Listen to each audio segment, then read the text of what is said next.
Madame, Monsieur, bonjour et bienvenue sur Vox Africa. Je suis Fanny Wegscheider. Votre point quotidien sur l'actualité africaine et internationale, c'est tout de suite dans Vox Flash.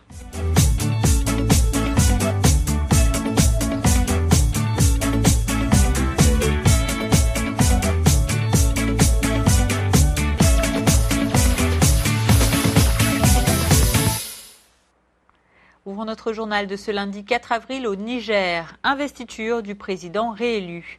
Samedi à Niamey, une fastueuse cérémonie a été donnée en l'honneur de l'investiture de Mahamadou Issoufou, réélu, vous le savez, le 20 mars dernier pour un second mandat de 5 ans. La cérémonie s'est tenue au Palais des Congrès de la capitale en présence de nombreux diplomates locaux et de membres des délégations étrangères. Également présents 9 chefs d'État africains, dont le Tchadien Idriss Déby Itno, le Sénégalais Macky Sall, le Malien Ibrahim Boubacar Keïta, l'Ivoirien Alassane Ouattara ou encore le président congolais, nouvellement réélu lui aussi, Denis Sassou Nguesso. Le chef d'État du Bénin, Thomas Boniaï, est arrivé lui après la cérémonie à cause d'un problème d'avion. Avant le discours du président nigérien réélu, la Cour constitutionnelle a proclamé les résultats électoraux officiels. 92,51% des voix attribuées au second tour à M. Issoufou. Un score, vous le savez, boycotté par l'opposition. Mahamadou Issoufou a ensuite prêté serment devant des milliers de personnes en jurant sur le Coran. Il a notamment remercié le peuple nigérien de lui avoir renouvelé sa confiance et a surtout axé son discours sur la priorité de la lutte antiterroriste dans le pays, mais aussi dans la région, qualifiant le terrorisme de mal absolu. Écoutez.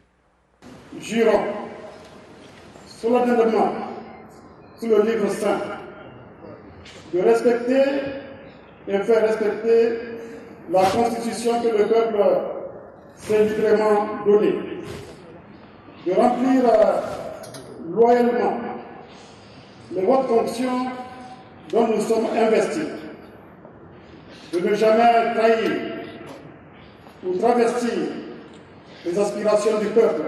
Le terrorisme, c'est le mal absolu. Mais ce mal doit être l'occasion pour les pays de notre sous-région et du continent de construire des États démocratiques forts et stables, dotés d'armées performantes. Le terrorisme a effacé les frontières géographiques entre pays et donc aussi la frontière entre sécurité intérieure et sécurité extérieure.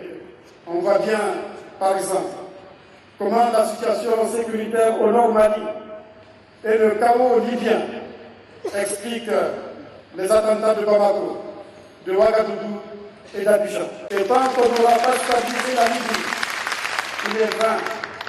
il est vain de penser pouvoir dormir en paix à Abidjan ou à Abuja, à Accra ou Bamako. Autre promesse faite dans le discours de M. Issoufou, la création de conditions de la transition démographique, selon ses termes. Le Niger détient en effet le record mondial de la natalité avec une moyenne de 7 enfants par femme. Pour Mahamadou Issoufou, il est temps, je cite, de changer radicalement d'attitude par rapport à cette question cruciale, en précisant que l'islam ne constitue pas un frein dans le combat du pays pour relever ce défi. Le président nigérien l'a dit, tant que la situation en Libye ne sera pas stabilisée, difficile d'éradiquer la progression du terrorisme en Afrique.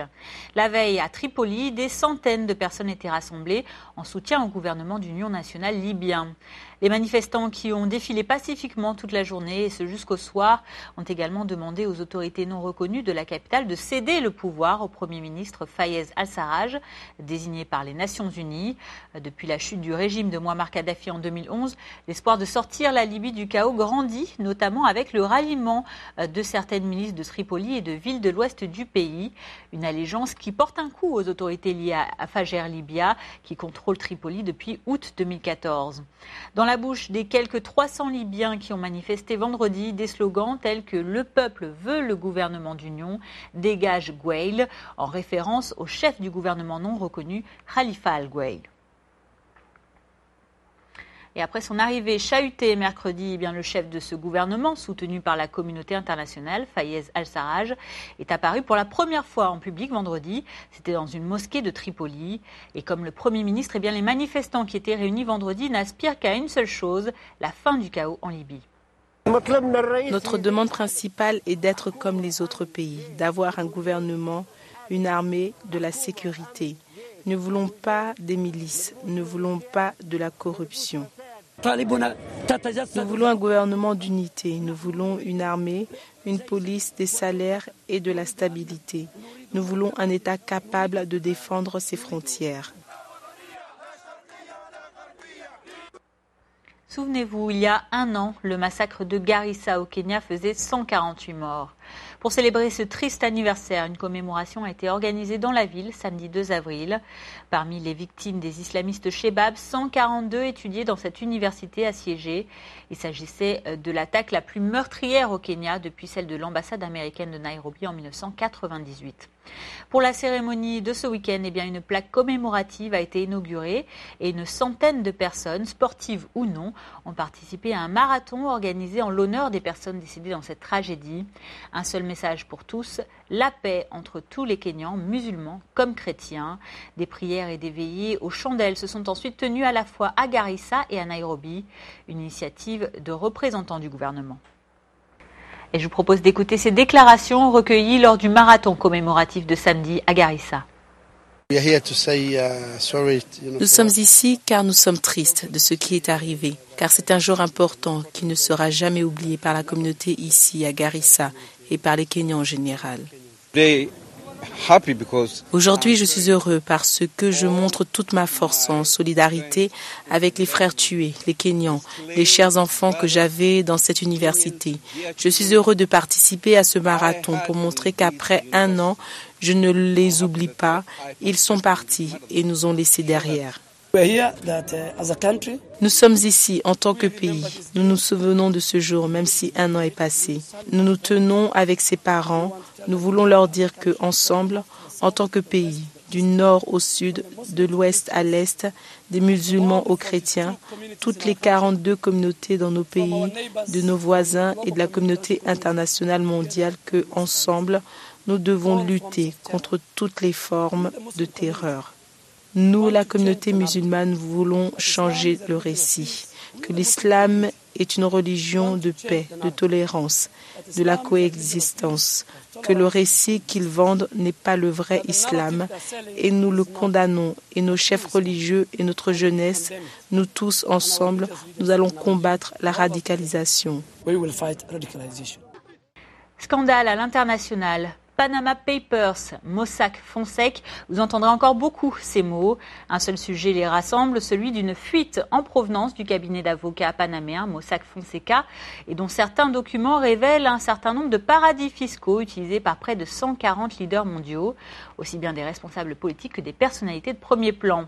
Parmi ces personnes visées, les 11,5 millions de documents qui ont fait l'objet de l'énorme enquête de 100 journaux notamment, on trouve le cercle rapproché du président russe Vladimir Poutine, les footballeurs Michel Platini ou encore Lionel Messi, mais aussi des sociétés liées à la famille du président chinois Xi Jinping, qui affiche pourtant volontiers sa détermination de combattre la corruption dans son pays.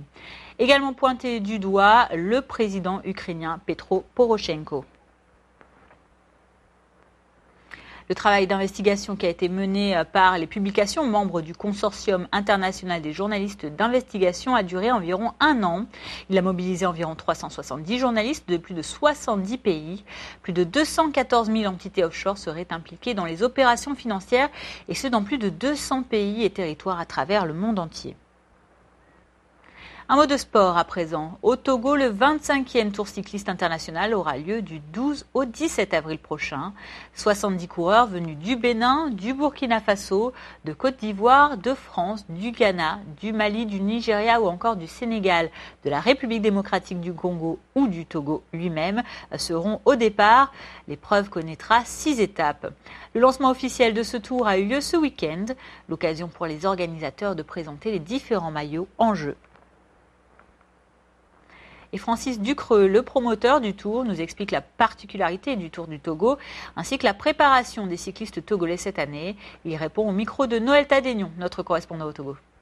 Le Tour du Togo bénéficie de 2 pics, le pic d'Agou et le pic de Dagny. Et là, c'est le seul pays en Afrique de l'Ouest qui peut se permettre de dire, voilà, nous avons quand même de la montagne. Et c'est de la montagne parce que ça fait 8 km. Il n'y a pas ça au Bénin, il n'y a pas ça en Côte d'Ivoire, il n'y a pas ça au Burkina, il n'y a pas ça au Mali, on peut être fier de ça. Et le Tour va se jouer là, je pense. Le Tour va se jouer dans 2 endroits. Première étape est l'étape de Diagny, un coureur peut prendre 2 minutes dans cette montée. Donc c'est très important. Il va falloir que nos coureurs soient très vigilants. Là, je ne parle pas en tant que promoteur, je parle en toute modestie en tant qu'ancien professionnel qui a fait le Tour de France. Donc, les enfants se sont battus. Ils ont manqué 2 compétitions. Je l'ai dit, l'entraînement ne remplace pas la compétition. Vous voyez les équipes de football, elles font avant les grands matchs des matchs amicaux. Dans le cyclisme, c'est pareil. Et je crois que la fédération s'est battue. Il faut féliciter le président de la fédération. C'est la fin de ce Vox Flash du lundi 4 avril. Merci à vous de l'avoir suivi. Je vous retrouverai demain avec grand plaisir pour votre point quotidien sur l'actualité. D'ici là, passez une très belle journée sur Vox Africa.